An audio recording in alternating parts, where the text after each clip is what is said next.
रूस और यूक्रेन के बीच शुरू हुए युद्ध के चलते हजारों देशवासी यूक्रेन में फंसे हुए हैं, जिनमें से अधिकतर छात्र हैं जो वहां पढ़ने के लिए गए थे। ऐसे में यहां पर रह रहे उनके परिजन परेशान हो रहे हैं।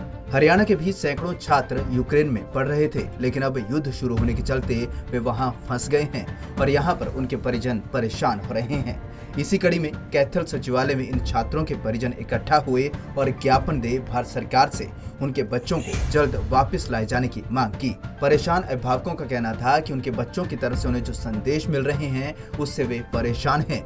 बच्चों ने उनको बताया है कि वहां पर पानी की सप्लाई लाइन काट दी गई है, बिजली की भी कटौती हो रही है और कुछ बच्चे जिनकी आज फ्लाइट थी एयरपोर्ट तक नहीं पहुंचे, उन्हें रास्ते में ही रोक दिया गया है क्योंकि फ्लाइट बंद है और बच्चे बसों में हैं। उनके ऊपर ना ही छत है, ना ही कोई ज्यादा खाने पीने का सामान उनके पास है। अभिभावकों के मुताबिक उनके बच्चे इस समय बुरी तरह से वहां फंसे हुए हैं। बच्चों द्वारा अभिभावकों को यूक्रेन के कई वीडियो भेजे जा रहे हैं जो सोशल मीडिया पर जमकर वायरल हो रहे हैं।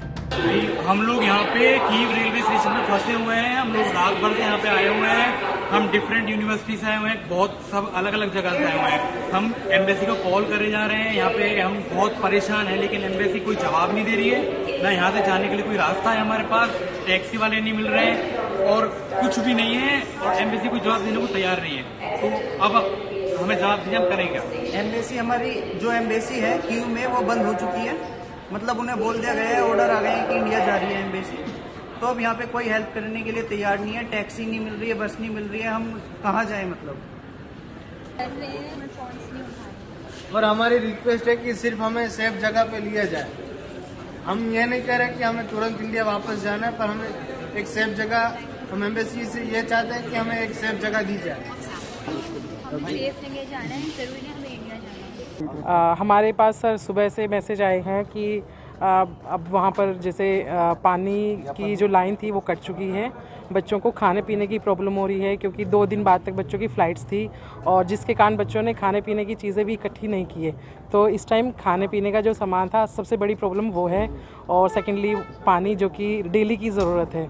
और जहाँ तक हमें न्यूज़ मिली है अब बिजली पर भी थोड़ा कटौती करने का उनका विचार है, जिसके कारण बच्चे काफ़ी डरे हुए हैं। समस्या ये है कि हमारे कैथल के काफ़ी बच्चे हैं, 50-60 बच्चे हैं जो यूक्रेन में स्टडी कर रहे हैं MBBS की, और उस स्टडी करने के दौरान वहाँ रहते हुए अभी जो ये डिस्प्यूट नया क्राइसिस आया है यूक्रेन के अंदर, उसकी वजह से बच्चे आज फंसे हुए हैं। कुछ बच्चे 26 को आने थे, कुछ 25 को आने थे, कुछ 24 को आने थे।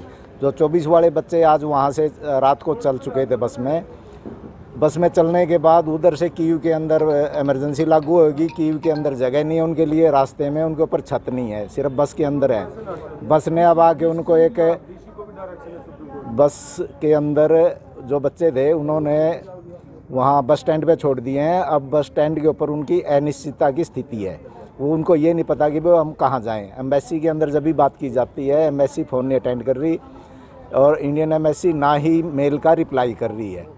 तो सरकार की तरफ से ये बिल्कुल फेलियर है, क्योंकि इतने दिनों से सरकार को पता था कि वहाँ स्थिति क्रिटिकल हो चुकी है। कोई फ़्लाइट नहीं भेजी, यूनिवर्सिटी को इंस्ट्रक्शन नहीं भेजी हमारे एम्बेसडर ने वहाँ कि भाई आप हमारे बच्चों को भेजिए, हमें यहाँ उनको ख़तरा है, उनकी सेफ्टी के लिए कुछ इश्यूज़ हैं, लेकिन कोई भी नहीं हुआ। कल तक भी बच्चों की ऑफलाइन क्लासेस लगी है और उनसे फ़ीस की रिसिप्ट मांगी गई है बच्चों से यूनिवर्सिटी में।